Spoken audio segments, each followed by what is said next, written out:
Data penambahan lapangan kerja terkini di Amerika Serikat jauh melampaui ekspektasi analis. Selama Mei tercipta 272 ribu lapangan kerja baru, jauh melampaui angka April sebesar 165 ribu. The forecasts were speculation that just kind of got away from themselves.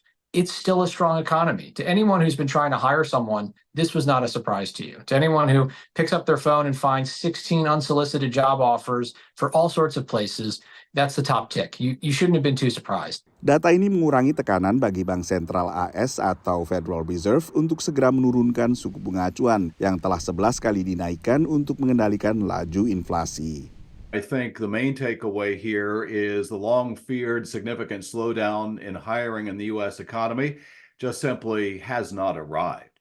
And so if we were fearful that the economy might hit a hard landing or even a soft landing, that's just not the case. The economic expansion continues. We had hiring that exceeded expectations. We had wage growth that was higher than expected, at least through this metric. And yes, we did get a rise in the unemployment rate, but it has been remarkably low over the last couple of years.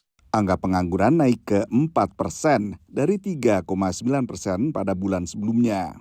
Federal Reserve punya mandat ganda, yaitu stabilitas harga alias mengendalikan tingginya laju inflasi dan juga maximum employment atau penciptaan lapangan kerja secara maksimal.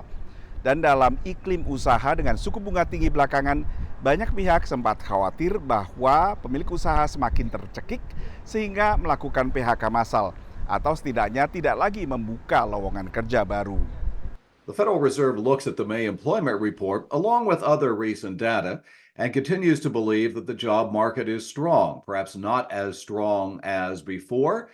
But the Fed wants to see the so-called supply and demand of labor come into better balance, and that is what is happening.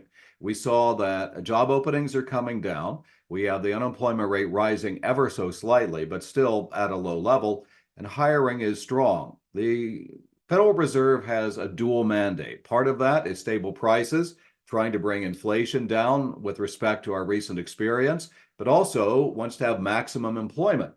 And it can look at the employment side of the equation right now and say, we've checked that box off. We don't need to worry about that right now. Sementara untuk inflasi, laju inflasi telah jauh melemah dari 9% lebih pada pertengahan 2022. Tapi data soal inflasi sepanjang 2024 masih bervariasi. Dari Washington DC, Nova Purwadi dan tim VOA.